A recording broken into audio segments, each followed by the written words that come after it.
Leeds United fans, many of them left as goal 4 went in, then goal 5, then goal 6. Many of them left by that stage. Were you right to leave? You support the club, but you not support them through thick and thin. There's Dan, the Leeds fan. Alex, lots of Leeds fans getting in touch this morning. I was at the game last night. I'm worried now, no doubt about it. Very, very worrying time. There's Jack. I left early. Pathetic from the Leeds players last night after conceding the third goal. The club is rotten at the moment, and the board is fully culpable. Where the board weren't playing last night, Jack, it was the players who let you down in the field of play, was it not? 6-1. Simon's a big Leeds fan. 03717 223344 if you want to join Simon. Simon is through to us first off this morning. Simon, good morning. Were you there last night? Yeah, morning, Jim. Yeah, I was there. I left Cornwall at 8:30 in the morning. Got up to the ground at about 5 o'clock. It was a bit of a weird atmosphere. I go up quite a lot, see him home and away, and the first half an hour, didn't think we played that bad. Shocking decision for the goal. I don't know why VAR is even there, but that's a conversation for another day. And it was woeful. It really was. If the players, and it doesn't matter what team they play for, if the players of Leeds, Everton, Leicester, all these teams played as hard as the fans travel to see them and travel and sing and give up all their time, we wouldn't be in this mess. It was absolutely woeful. I mean, the officials were woeful as well. But when did you leave, Simon? The last two games. When did you leave? After the fourth.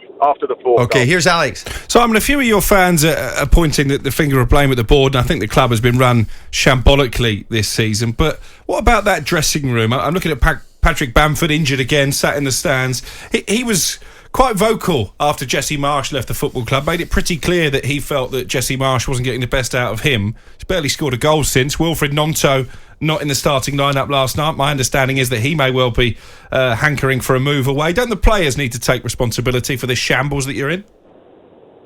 We've got no leaders, Alex, anymore. We've brought 3 players in from America that are supposed to be decent players. We really miss Tyler Adams, but there's no leaders in that team. Yeah, Ayling's not the player he was. You got no leaders at the back.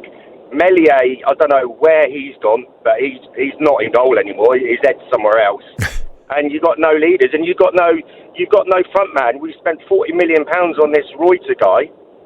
I think he's had about 5 shots since he's... So Simon, 2 questions from me. Number 1, are you back in Cornwall? No. I've got a meeting in Oxford and then a meeting in Bristol, and then I'll be home about 7 o'clock tonight. Number 2, do Leeds go down? If we don't beat Leicester on Tuesday, and again I'm going to go, if we don't beat Leicester, we're down. If we beat Leicester, I think we'll stay up by the skin of our teeth. Okay, Simon, listen, thanks for the call. Travel safely. Here's Sam, a big Leeds fan. Sam, good morning. What's your take on it? Were you there and did you leave early? Good morning, Jim. Good show. Thanks for taking me on. Thanks, Sam. I left with my boys about 75 minutes, and it's the second time in 2 games I've done that. My perception on it has changed over the last few years. Under Bielsa, I would have never have left early. But, I mean, it was such a toxic environment, fans falling out with each other, fans shouting at other fans for leaving. But at the end of the day, in my opinion, fans pay their money, and, you know, there's a time and a point in time where, you know, you feel like you've got to get out there. It's just, you know, got to get out of it. It's just not enjoyable. David, you mentioned Bielsa there. This is Sam. Sam. You mentioned Bielsa there. Is that not part of the problem that Leeds fans seem to be living in the past? This cult of Bielsa. You weren't happy with Jesse Marsch. They had no real plan, your owners, when they got rid of him in terms of a successor. Don't you need to leave Bielsa in the past now and focus on the present? I agree, but it was entertaining. You know, you pay your money, season tickets, they're not cheap. You want to see, you know, all the calls I'm driving to the airport now, and I've had the talkSPORT on the last couple of hours. Everybody's saying the same. There's no commitment, there's no passion. You want to, you know, people from Leeds, they want to see, you know, heart on sleeves, and you know, that's all we want, and we're not getting it. And I am very, very worried about where we're going to end up. Sam, if I remember, you a few hammerings when Bielsa was in charge. So what's different now? But even though there were hammerings, they still ran and put a shift in. The heads never dropped. The passion was still there. And, that's all we want to see. I mean, we don't mind getting beat if we get beat, but we've all, everybody's tried the best. And, this sitting off that we were seeing yesterday, it's just not Leeds. I mean, we play well if we're able to press, and when we don't press, we just get carved up. And I also think that there's something not right in the dressing room, and various rumours about players falling out, but you can absolutely see it. I mean, you see some of the reactions from the players when the goals are going in. Actually as well, there was a point yesterday, everyone's screaming for Grazia to make some changes. I think he made a triple substitution, but left Willie Nonto just stood there on the corner flag, and his reaction to not being brought on, it was almost like he's thinking, what the hell am I doing here? All right, Sam, listen, thanks for the call. Adam falls into the camp of, listen, if you're not enjoying what you're watching, you get out of there. There's not a chance in hell, says Adam. I'd be sitting there watching my team roll over and get battered. You pay your money, you make your choice. Is that the way you look at it, David? Big Leeds fan, good morning. Good morning, guys. Thanks for taking the call. No, Hi, David. I would never leave. I would never leave. I'll tell you that now. I'll stick with them through thick and thin. Good but man. I'm telling you, our DNA is being diluted at that club. Yesterday, we remembered the third year since we lost Norman Hunter. Can you imagine players like that? Our history, our DNA is a side that doesn't give up. Nobody wants to go to Ellen Road. Nobody wants to face our fans. And nobody wants to face our history of our players. But what we saw yesterday, the moment they scored, we were finished. And it happened against Crystal Palace as well. The moment they scored, and we were dominating that game, we were finished. And that's a problem in the club.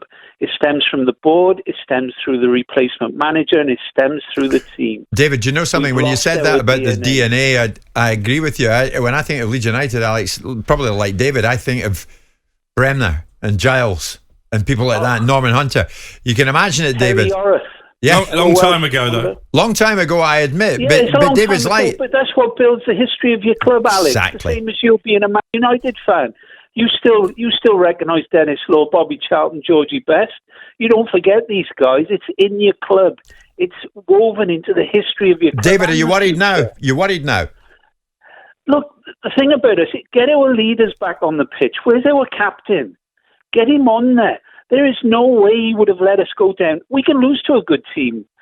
Fair enough. Liverpool, fantastic footballing team. But we let them be like that. It's a leadership thing you're worried about, David, is it? David, listen, thanks. Here's Craig. And I think, Craig, you're going to say the same thing, are you? Yeah, pretty much. We've just got no leadership at the moment. We've got, a history of having good leaders. Rugby, Batty, Matteo, always got stuck in.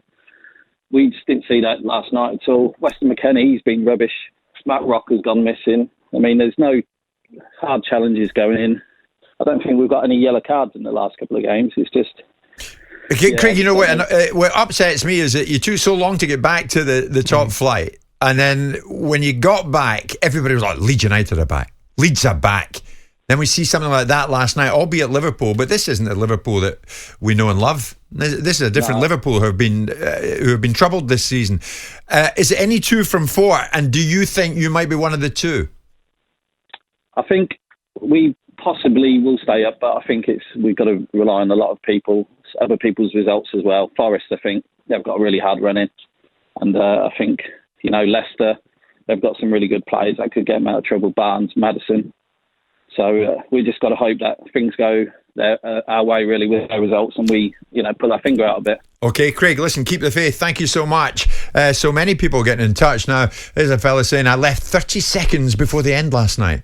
It's 1 from 3 in the relegation battle as Leeds are down, says this fella. This is Ashley, who's a Leeds fan. Too many players in the team that have been running the ground over the last 4 or 5 years. I'm afraid to say many players in there now, just not good enough. I think Leeds fans are saying, Alex, they don't recognise some of the players as Leeds players. Yeah, but leadership is the word that seems to be coming up a lot here. Liam Cooper, the club captain, on the bench last night. Surely he's the type of character. He's been there all the way through up their rise to the Premier League. He helped them stay in the Premier League under Bielsa. Surely he's someone you need to get out on the football pitch. But leadership comes from the boardroom. And and they've made so many mistakes this season, Leeds United. They fired Jesse Marsh.